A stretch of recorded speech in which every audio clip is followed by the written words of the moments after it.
Good morning everyone, welcome back to my channel. तो कैसे हो आप सब? होपफुली सभी अच्छे होंगे, सभी मस्त होंगे, सभी खुश होंगे। तो मंगलवार का दिन है, सुबह की 7:30 या फिर 7:45, हाँ लगभग यही टाइम हो रहा है।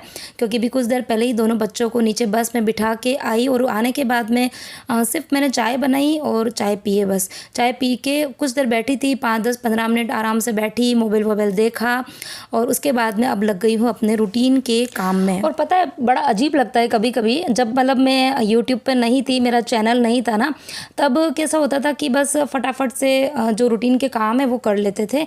अच्छा, जब वीडियो बनाते हैं ना तो टाइम जो है वो आप सबको बता दूँ डबल लगता है। जिस काम को आप 1 घंटे में निपटाते हो ना तो आपको 2 घंटे लग ही जाते हैं। तो पहले क्या होता था कि जब मेरा कोई चैनल नहीं था, मैं एक नॉर्मल आप ही के जैसे थी, तो उस टाइम पर कैसा होता था कि बस फटाफट से लिंक बाय लिंक काम जो है मेरे हो जाते थे और थोड़े जल्दी ही होते थे। लेकिन अब जब मैं वीडियो बनाती हूँ तो थोड़ा सा मुझे चीज़ों को सोच समझ के करना भी पड़ता है और अच्छे से करना पड़ता है, अच्छे से ऑर्गेनाइज तरीके से हर काम करती हूँ। क्योंकि मुझे पता है कि आप मेरे वीडियो जो है वो देखने आए, सिर्फ देखने नहीं आए हो, कुछ सीखने भी आए हो इसके लिए। तो बस अभी फटाफट से मैंने मोबाइल ले लिया था हाथ में और जल्दी से रिकॉर्डिंग जो है वो स्टार्ट कर दिए। और आज वीडियो की शुरुआत पता है मैं किस चीज़ से कर रही हूँ? आप लोगों की जो डिमांड बार बार आती है, मतलब मेरे कमेंट सेक्शन में एक कमेंट तो आ ही जाता है, मतलब हर ऑल्टरनेट डे पे, कि आपकी जो आटा चक्की है वो किस ब्रांड की है और किस तरीके की हमको भी परचेज़ करनी है, कितने की है, कब ली, मतलब इस तरीके के क्वेश्चन जो है ज़रूर आते हैं। और मेरे इंस्टाग्राम पर भी मैसेज आ जाते हैं कई बार। तो मैंने सोचा कि चलो आज मुझे वैसे भी गेहूँ पीसने, बहुत सारी चीज़ें पीसनी है, तो आज आपको मैं अच्छा सा पूरी आटा चक्की जो है उसका रिव्यू भी करूँगी और उसकी डीप क्लीनिंग का वीडियो भी आपके साथ में शेयर करूँगी। तो कुछ इस तरीके की आटा चक्की दिखती है और ये ऊपर वाला जो अटैचमेंट है, तो यहाँ पर जो भी अनाज पीसना होता है वो डालना होता है। और इसकी जो लीड है इसके ऊपर सारे के सारे इंस्ट्रक्शंस वगैरह मतलब लिखे हुए हैं कि किस तरीके से आटा चक्की को ऑपरेट करना है। और उसके बाद में ये जो ब्रश आपने अभी देखा है ना, ये इस चक्की के साथ में ही आया था। इसके जो ब्रिस्टल्स है वो थोड़े से हार्ड होते हैं, तो इससे क्लीनिंग काफ़ी अच्छे से हो जाती है। तो ये ऊपर वाला जो अटैचमेंट है, यहाँ पर जो भी गेहूँ चावल दाल डालना होता है वो ऊपर की तरफ डाला जाता है। फिर आते हैं नीचे वाले पोर्शन की तरफ। तो नीचे जो है पोर्शन 2 पार्ट्स में डिवाइड है, ठीक है। तो सबसे पहले आपको मैं नीचे वाले पार्ट की बात कर दूँ तो यहाँ पर जो आटा पीस कर आता है ना, तो वो यहीं पर ही एक डिब्बा है वो मैं रखती हूँ और वहीं पर आटा जो है वो इकट्ठा होता है। और ये वाला जो भी मैंने आपको खोलकर बताया है, यहाँ पर कुछ ब्लेड्स इस चक्की के साथ में आई है, 4-5 ब्लेड्स आई है। तो वो ब्लेड जो वो यहाँ पर अटैच करनी होती है। तो आपको किस तरीके का आटा पीसना है, मतलब बारीक पीसना है, मोटा पीसना है या फिर और ज़्यादा मोटा पीसना है, तो उसके अकॉर्डिंग ब्लेड्स को यहाँ पर सेट करना होता है। और चक्की के दोनों ही साइड में इस तरीके से परफोरेटेड प्लेट्स लगा के रखी ताकि अंदर की जो हीट है ना वो बाहर निकल जाए, ठीक है। तो कुछ इस तरीके की आटा चक्की है।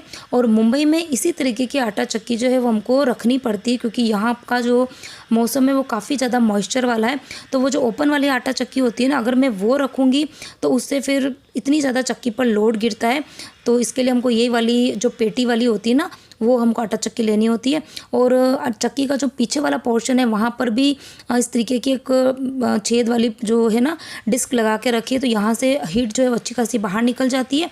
और नीचे की तरफ एक और कंपार्टमेंट बना हुआ है जहाँ पर इसकी जो ये लीड होती है ना वो लीड लगा के रखी हुई है। एक क्वेश्चन ये भी आता है कि चक्की आपने कब ली थी? तो आज से शायद 6 साल हो गए, 6 साल पहले हमने ये आटा चक्की ली थी।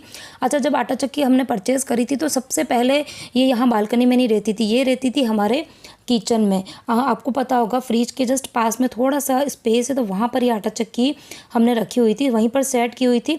लेकिन होता क्या था कि जब हम चक्की चालू करते हैं ना तो काफ़ी ज़्यादा आटा जो है वो उड़ता है और उसकी वजह से मेरा किचन जो है वो काफ़ी ज़्यादा मेसी हो जाता था। तो इसके लिए फिर हमने डिसाइड किया कि इसको हमको बाहर शिफ्ट करना पड़ेगा। तो फिर मैंने ये बालकनी जो है यहाँ पर शिफ्ट कर दिया। और यहाँ पर पहले ये जो स्विच बोर्ड है ना वो लगा हुआ नहीं था, तो फिर हमने ये यहाँ पर स्विच बोर्ड जो है वो भी लगवाया, ठीक है। तो ये पूरा ही मैंने आपको रिव्यू दे दिया आटा चक्की का। अच्छी है, अगर आपको कम क्वांटिटी में कोई चीज़ पीसनी है, मतलब कि एक बार में मैं 10 से 12 किलो गेहूँ जो है वो भी पीसती हूँ। और आगे आज मैं मतलब काफ़ी सारी चीज़ें पीसने वाली हूँ, तो इसीलिए मैंने सोचा कि आज आपको डिटेल में आटा चक्की के बारे में बता देती हूँ। और अब बारी आती है इसकी क्लीनिंग करने की। डीप क्लीनिंग कर रही हूँ। क्लीनिंग तो खैर हमेशा करती ही हूँ, लेकिन आज मैं इसकी डीप क्लीनिंग करूँगी। एक्चुअली आटा चक्की इस बार शायद 2 महीने हो गए मैंने चलाई नहीं है। तो जब काफ़ी दिन हो जाते हैं तो उसके बाद में फिर मैं अच्छे से उसकी डीप क्लीनिंग करके और उसके बाद में ही इसमें गेहूँ वगैरह डालती हूँ। तो ऊपर 4 स्क्रू लगे हुए थे, इसको मैंने ओपन कर दिया था और ये वाला पार्ट जो है निकाल दिया। इसी के अंदर हमको गेहूँ दाल जो भी डालनी होती है वो डालते हैं।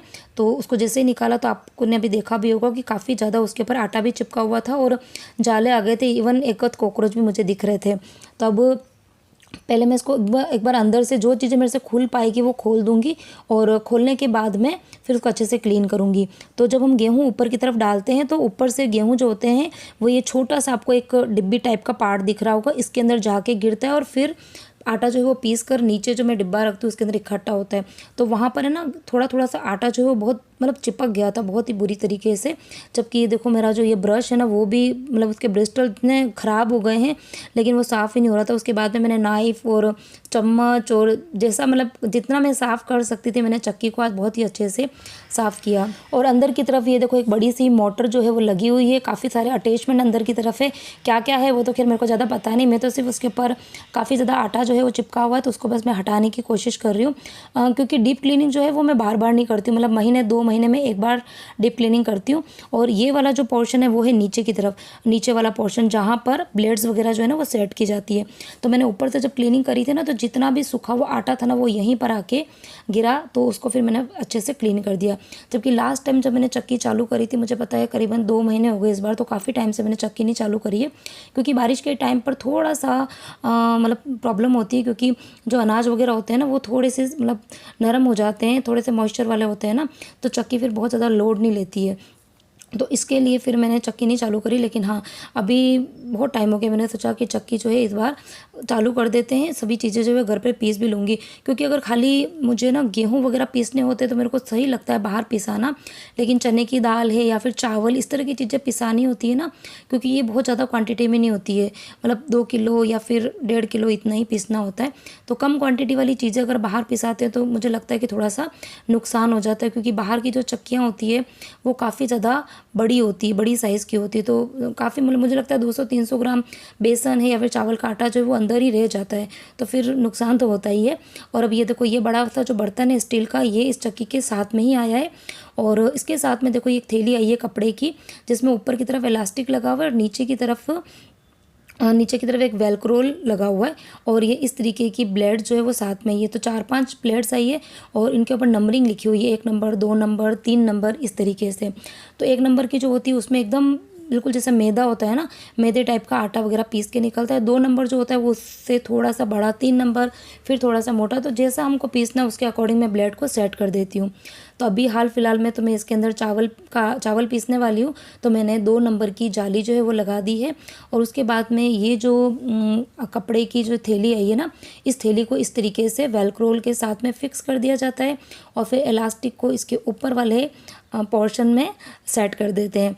तो ये सिर्फ मैंने वीडियो बनाया, इसके लिए मुझे थोड़ा थोड़ा टाइम लग रहा था, बाकी तो मुश्किल से 5 मिनट लगता है, फटाफट से चक्की साफ़ भी कर देती हूँ और चक्की स्टार्ट कर देते हैं। और अब ये गेहूँ नहीं, चावल पीसने हैं। चावल का आटा बहुत जगह पे काम आ जाता है, स्पेशली बच्चों के टिफ़िन में कुछ भी चीज़ बनानी होती है ना, तो चावल का आटा यदि घर में होता है तो बहुत सारी रेसिपी बन जाती है। तो करीबन 2 किलो चावल है और ये ना बिल्कुल बारीक वाले चावल है। तो जब चावल का आटा बनाना होता है तो मैं फिर कोई हाई फाई ऐसे बड़े लॉन्ग ग्रेन वाले बासमती चावल इनका यूज़ नहीं करती हूँ, क्योंकि फाइनली बनना तो आटा ही है। तो इसके लिए मैंने जो बिल्कुल बारीक वाले जो मोगरा राइस होते हैं ना वो ले लिए थे। तो बस चक्की स्टार्ट कर दिए, इधर ये इसका काम करती रहेगी और मैं लगूँगी अपने दूसरे काम में।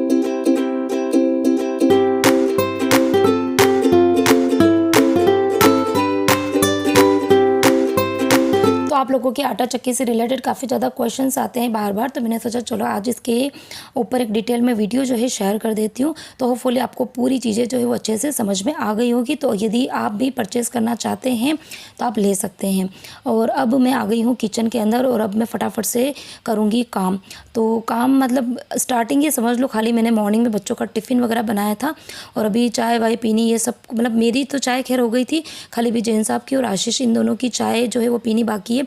लेकिन हाँ, उन दोनों के साथ में मैं अपने लिए भी आधा कप चाय जो है वो ज़रूर बनाऊँगी, क्योंकि जब मॉर्निंग के टाइम पे चाय बनती है ना, तो मैं भले एक घुट भी चाय पीऊँगी लेकिन पीती ज़रूर हूँ। अच्छा, कल का वीडियो यदि आपने पूरा देखा होगा तो कल मैं गई थी गदर मूवी देखने के लिए, और मैंने आपको ये बोला भी था कि आप में से कौन कौन गया, तो बहुत सारे कमेंट्स आप लोगों के आए थे, तो काफ़ी अच्छी मूवी है। अच्छा, जब मैं गई थी तो मैंने आपको ये चीज़ बोली थी कि मैंने मॉर्निंग में कुछ भी काम नहीं किया है, लेकिन मैंने लंच की तैयारी कर दी है। तो ये जो वीडियो क्लिप है ये मंडे की है, ठीक है। आटा चक्की वाली जो थी वो थी ट्यूसडे की, और अभी जो मैं आपको वो शेयर करी हूँ रेसिपी, ये है मंडे, जब मैं मूवी देखने गई थी ना उसके जस्ट पहले की रिकॉर्डिंग मैंने करी थी। तो मैं मैं चाहती हूँ कि मैं आपके साथ में शेयर कर दूँ, क्योंकि जब मैं गाँव से आई थी ढेर सारी सब्जियाँ लेकर आई थी ना, तो मेरे पास में कमेंट आए थे कि आप इन चीज़ों को बनाओगे, इन सब्जियों को, तो हमारे साथ में शेयर ज़रूर करना। तो काचरी की रेसिपी शेयर कर दी है, जाजरी की रेसिपी शेयर मैंने आपके साथ में कर दी है। और अब बारी आती है, मैं लेकर आई थी छोटी छोटी सी पीली वाली मिर्च, तो वो मैं बना रही हूँ स्टफ्ड वाली, जिसमें मैं बेसन वगैरह भर के बनाती हूँ। तो बेसन को मैंने आज क्या किया, थोड़ा अलग तरीके से इसको बनाया है। बाकी हमेशा तो मैं क्या करती हूँ, तेल का तड़का वड़का लगा के और फिर बेसन को अच्छे से भूनती हूँ, लेकिन आज मैंने क्या करा था, बेसन और साथ में थोड़े से जो पीनट्स होते हैं, मूंगफली के दाने, उनको मैंने पीस लिया था, और उसके बाद में बिल्कुल ज़रा सा ऑयल रख के उसको बिल्कुल लो फ्लेम पर अच्छे से भुना था, करीबन 5 से 7 मिनट तक। और उसके बाद में बिल्कुल रूटीन वाले जो मसाले होते हैं वो, और खटाई के लिए अमचूर का पाउडर, ये डाल के अच्छे से इसको हिला दिया। और फिर थोड़ा सा बेसन ड्राई था तो मैंने उसमें थोड़ा सा ऑयल भी मिलाया, और थोड़े से पानी के छींटे जो है वो भी डाल दिए। तो अच्छा सा बेसन जो है वो उसकी बाइंडिंग होने लग गई, तो अब मैं अच्छे से मिर्ची के अंदर फिल कर पाऊँगी। अब ये मिर्ची जो है वो एकदम देसी वाली मिर्ची, और जो देसी मिर्ची होती है ना, उनके अंदर बीज बहुत ज़्यादा होते हैं। तो सारी मिर्ची के अंदर से मैंने बीज निकाल दिए हैं, और अब उसके अंदर अच्छी खासी जगह बन गई है। तब मैं जो ये बेसन है इसके अंदर भर दूँगी। तो ये जो मिर्ची होती है ना, इनका काफ़ी अच्छा टेस्ट आता है। एक तो इनका जो ऊपर का छिलका होता है ना, वो काफ़ी पतला होता है, तो बहुत ही जल्दी पक जाती है अच्छे से, मतलब जो गलनी चाहिए ना वैसे गल जाती है, और खाने में काफ़ी ज़्यादा टेस्टी लगती है।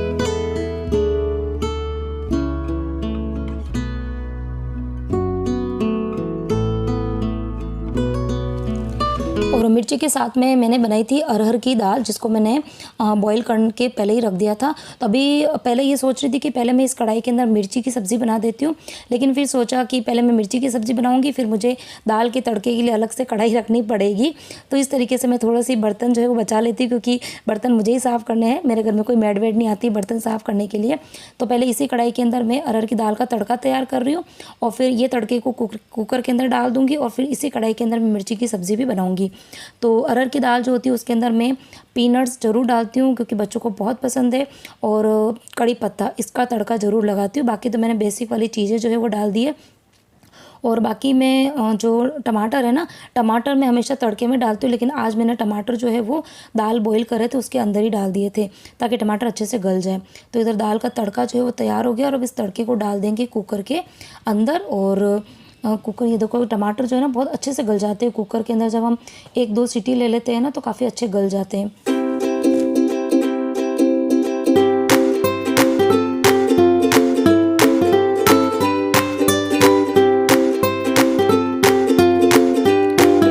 तब सेम कढ़ाई को मैंने थोड़ा सा वॉश कर दिया था पानी डालकर, और अब इसके अंदर मैं मिर्ची के लिए तड़का लगाऊंगी। तो ऑयल अभी मैंने कम ही डाला है, क्योंकि ऑलरेडी बेसन को जब भूना था ना तो उसके अंदर मैंने ऑयल डाल दिया था, तो थोड़ा सा कम तेल डाला है। और इसके अंदर अभी मैंने थोड़ा सा जीरा और हींग डाल दिया बस। और उसके बाद में जो मिर्ची उसको डाल देंगे, और उसके बाद में इसके ऊपर प्लेट ढककर उस पर थोड़ा सा पानी डाल देंगे, ताकि मिर्ची जो है वो कढ़ाई के अंदर जाके जलेगी नहीं, चिपकेगी नहीं। और बिल्कुल स्लो फ्लेम पर इसको उलटते पलटते जाएंगे। तो लगते हैं इसको थोड़ा सा 5-10 मिनट लग जाते हैं सब्ज़ी को पकने में, लेकिन काफ़ी अच्छी लगती है। तो इधर सब्ज़ी जो है वो समझ लो कि 70% जितनी पक गई है। और अब जो मैंने बेसन की स्टफिंग तैयार करी थी ना, वो थोड़ी सी ज़्यादा बनाई थी, क्योंकि परी विहान जो है वो दोनों मिर्ची नहीं खाते, वो इसका जो बेसन होता है ना वो बड़े शौक से खाते हैं। तो इसके लिए मैं थोड़ा सा बेसन जब भूनती हूँ ना तो थोड़ा ज़्यादा ही भून लेती हूँ। तब ये जो बेसन है उसको मैं ऊपर डाल दूँगी, और उसके बाद में अगेन इसको हिला के और 2 से 3 मिनट पकने देंगे, तो फिर ये मिर्ची की सब्ज़ी जो है फाइनली बनकर तैयार हो जाएगी। तो आज का जो मंडे का जो हमारा लंच था वो थी अरहर की दाल, चावल, रोटी और स्टफ्ड मिर्ची।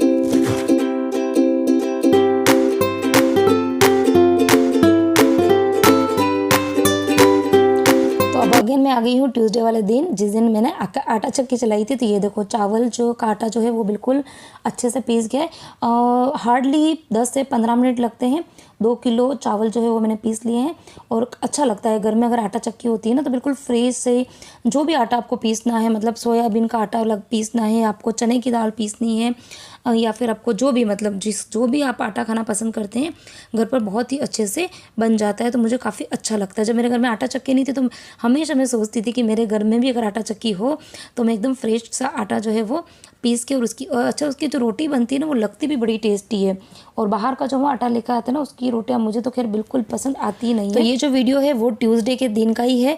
तो आटा चक्की तो खैर बाहर चल ही रही थी और किचन का मैंने बेसिक सा काम किया था, और उसके बाद में मैं चली गई थी शावर लेने के लिए। और खाने की तैयारी जो थी वो मैंने पहले नहीं करी थी, क्योंकि आज खाने के अंदर आपको दिख ही रहा होगा कि मैं क्या बना रही हूँ। तो जो कॉर्न आपको मैंने बोला था, मतलब बताया था ना, कि जो मैं गाँव से लेकर आई थी, तो उसके आधे जो दाने थे उसका मैंने जाजरे बना दिया था, और आधे दाने मैंने बचाए थे, तो उसके मुझे बनाने थे पकोड़े। तो जो देसी भुट्टे होते हैं ना, उनके पकोड़े बहुत क्रिस्पी बनते हैं, बहुत ही यम्मी लगते हैं। तो इसके लिए मैंने थोड़े से कॉर्न के जो भजिए वो बनाए, लेकिन दाने इतने ज़्यादा नहीं थे कि घर में हम 5 मेंबर हैं तो पाँचों को हो जाए। तो इसके लिए फिर थोड़े से केले पड़े हुए थे, तो मैंने कच्चे केले का मसाला बना दिया था, और फिर मैंने उसके बनाए हैं ये कटलेट्स। ब्रेड पकौड़ा बोल दो, कटलेट्स बोल दो। तो ये वाली रेसिपी शायद आपको बहुत महीनों बाद मेरे चैनल पर दिखने मिली होगी, क्योंकि मतलब कम ही हम लोग ब्रेड वगैरह कम खाते हैं, रोटी वगैरह ये सब चीज़ें हमारे घर में ज़्यादा खाई जाती है। तो इधर मतलब जैसे जैसे गर्मा गर्म बनते जा रहे थे, तो मैंने जैन साहब को और आशीष दोनों को सर्व कर दिए, क्योंकि अभी वो दोनों जने चले जाएंगे शॉप पर।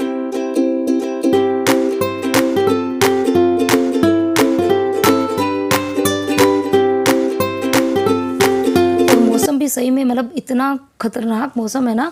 मॉर्निंग में जब मैंने आटा चक्की चालू करी थी ना, तो इतना अच्छा सा मौसम हो रहा था, बारिश वगैरह नहीं थी, और खुल गया था अच्छे से। मुझे लग रहा था कि अच्छी खासी धूप आज आने वाली है, लेकिन शायद मैंने चने की दाल पीसी थी और चावल पीसे थे और गेहूँ शायद डाले ही थे, और एकदम क्लाउडी सा मौसम हो गया था। इतने काले काले से बादल लग गए और तेज़ सी बारिश जो है वो भी स्टार्ट हो गई थी। तो एक तरफ तो अच्छा हुआ था, क्योंकि मैंने इतना अच्छा सा खाना बनाया था। आज तो कटलेट्स वगैरह बने थे, तो अच्छा भी लग रहा था। लेकिन एक तरफ आटा चक्की चल रही थी, तो मुझे लग रहा था कि जब इस तरीके का मौसम हो जाता है ना, तो फिर मुझे लगता है कि चक्की जो है वो बीच में मुझे धोखा ना दे दे, बंद ना हो जाए। लेकिन टचवुड अच्छे से सब कुछ काम हो गया था मेरा। तभी इस टाइम पर सबका खाना हो गया था। जैन साहब भी चले गए थे शॉप पर, आशीष भी चला गया था, और मैं अभी मतलब मैंने भी थोड़ा बहुत खा लिया था, ज़्यादा नहीं खा पाई थी, क्योंकि सुबह से उठते हैं, काम कंटिन्यूस काम भी रहता है, और फिर ऑयली सा मतलब जब फ्राई वगैरह करते हैं ना, तो मैं तुरंत खा नहीं पाती हूँ। तो मैंने मतलब 2 4 5 जो है वो पकोड़े खाए थे, और फिर मैं जब बच्चे आएंगे ना दिन को स्कूल से, तो उनके लिए जब मैं पकोड़े वगैरह बनाऊँगी तो उनके साथ में खा लूँगी। तो अभी मैं फटाफट से जो क्लीनिंग है उस क्लीनिंग का काम कर रही हूँ। और अच्छा हो क्या रहा है कि जब से मैं गाँव से आई हूँ ना, काम का इतना ज़्यादा बर्डन है, मतलब रोज़ कुछ ना कुछ नया का नया काम जो है वो निकल के आ ही जाता है। तो जिस दिन आई थी उस दिन तो खैर मैंने ज़्यादा काम नहीं किया था, लेकिन नेक्स्ट डे मैंने कपड़े धोने का काम किया था, और आज मैंने ये आटा चक्की चलाने का काम किया है। तो बहुत सारी चीज़ें तो खैर मैं आपके साथ में शेयर कर भी नहीं पाती हूँ, बहुत सारी चीज़ें स्किप कर देती हूँ, क्योंकि हर चीज़ को अगर मैं रिकॉर्ड करने जाऊँगी ना, तो वीडियो पता नहीं 1 घंटे का हो जाएगा। और इसीलिए जब कभी बाहर कहीं जाना होता है ना, कहीं लंबे टाइम के लिए 2 4 दिन के लिए, तो मेरे को पहले से ही हालत ख़राब होने लग जाती है, क्योंकि जाना तो अच्छा लगता है, लेकिन आने के बाद में जो कमर टूटती है ना, काम कर करके हालत ख़राब हो जाती है। तो अभी ये जो टाइम है वो शायद दिन का हो रहा था, बच्चे ट्यूशन चले गए थे उस टाइम का था। बीच में मैंने बहुत सारी चीज़ें रिकॉर्ड नहीं करी थी। अभी आटा जो है वो ठंडा हो गया, तो आटे को मैं डिब्बे के अंदर भर दूंगी। उसके बाद में आटा चक्की जो है वो अगेन मैं क्लीन करूँगी। और इसी के साथ में आज का जो ये वीडियो है उसको करती हूँ एंड। किसी भी पॉइंट पर आपको वीडियो पसंद आया हो, और आपको जो आटा चक्की का मैंने रिव्यू और क्लीनिंग का वीडियो जो शेयर किया था अगर पसंद आया हो, तो प्लीज़ आप उसको शेयर ज़रूर करना, क्योंकि बहुत सारे लोग जो है वो सोचते हैं कि आटा चक्की लेके आनी, लेकिन उनको पता नहीं चल पाता है। तो सब लोगों तक ये वीडियो पहुँच पाए, ठीक है। और अच्छे से कॉमेंट ज़रूर कर देना, और चैनल को सब्सक्राइब नहीं किया है तो प्लीज़ चैनल को सब्सक्राइब करना। तो मिलती हूँ नेक्स्ट वीडियो में। Till then bye bye, take care.